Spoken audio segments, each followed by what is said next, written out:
Hi everyone, and welcome to another video on Jurassic Collectibles. Tonight we have got the Dimetrodon from the Hammond Collection.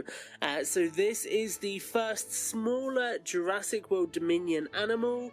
There are rumours that we have the Pyroraptor coming as well, but you can see when Dr. Ellie Sattler, Dr. Alan Grant and Maisie Lockwood make their way through the Biosyn amber mines, they encounter a pack of dangerous Dimetrodons.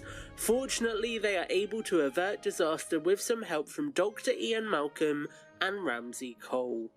And on the back of this packaging you can see it highlights the glass eyes, a feature which has been incredibly problematic with this toy. There are so many instances of poor quality control around these, unfortunately, but I believe that my good buddy Tim has opened this up to check that it is okay. You can see just there the first time we've seen the Jurassic World Dominion logo on the Hammond Collection toys, and without any further ado, let's crack open the Dimetrodon. So I really love this synapsid. It's such a cool creature from the Permian era, and it's cool to have it in the Hammond Collection. And in the packaging, this looks pretty decent, I have to say. I quite like what we've got going on here. So, let's just get that.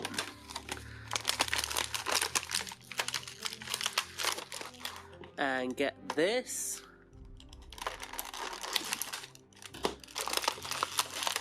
And pop this dude out. And this is a cool looking figure, I have to say. Let's just pivot those. Get the tail.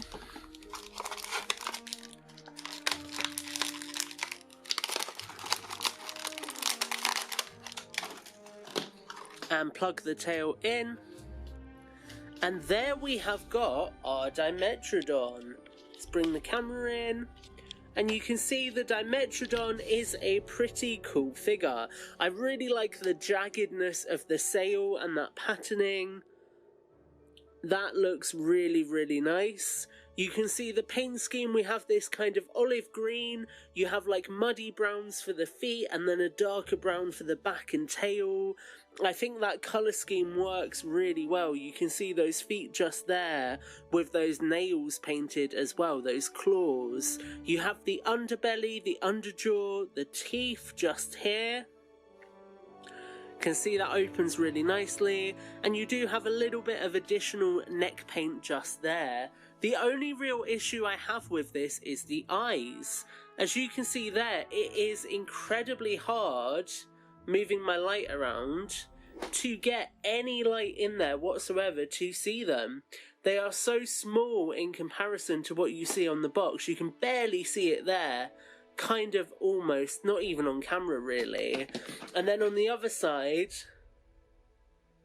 again, they are just so small and it's impossible to pick it out. So I think that painted eyes would have been a better way to go with this one.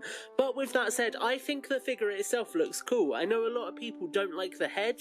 I don't really have a problem with it, to be honest with you. I think this is a Dimetrodon, so it is what it is at the end of the day. You've got the rubber bendy tail, which is great. You have got leg articulation that comes in and out, a ball joint at the knees, and a little ball joint at the ankles. Same on the front one where the legs can come out a little bit further. The neck can go down that far and then back up, and then obviously the jaw as well, and you can swivel that head somewhat as well. And looking at the sculpt, you can see we have like layers of texture work for the belly. You've got endorphins or eotherms, I can't remember what they're called, but the bumps in the skin that go all the way down through into the tail. The tail does feel slightly misaligned. You can see kind of colour wise, if I put it to where it should be, it's then darker on the other side, so that feels slightly off. I've had that issue with a couple of Hammond Collection figures. But apart from that, there's nothing nearly as noticeable as the quality control issue that we had on Blue. And just for a sense of scale, if I bring in our most recent Hammond Collection human, Owen Grady, you can see that this is a pretty decently sized Dimetrodon. So overall, I actually really like the Dimetrodon. I think it's a decent rendition of the creature, it has some really cool detail in the sail, and I'm glad that we are beginning to get Jurassic World Dominion toys in the line. With all of that said, I think the criticisms around the eye are valid, the quality control has been awful, so hopefully going forward they address that and find a better way to do the eyes on the figures in this line. With all of that said, guys, I'd love to know your thoughts on the Dimetrodon in the comments down below. Make sure to like, favourite and subscribe. And until the next video, take care and have a great week.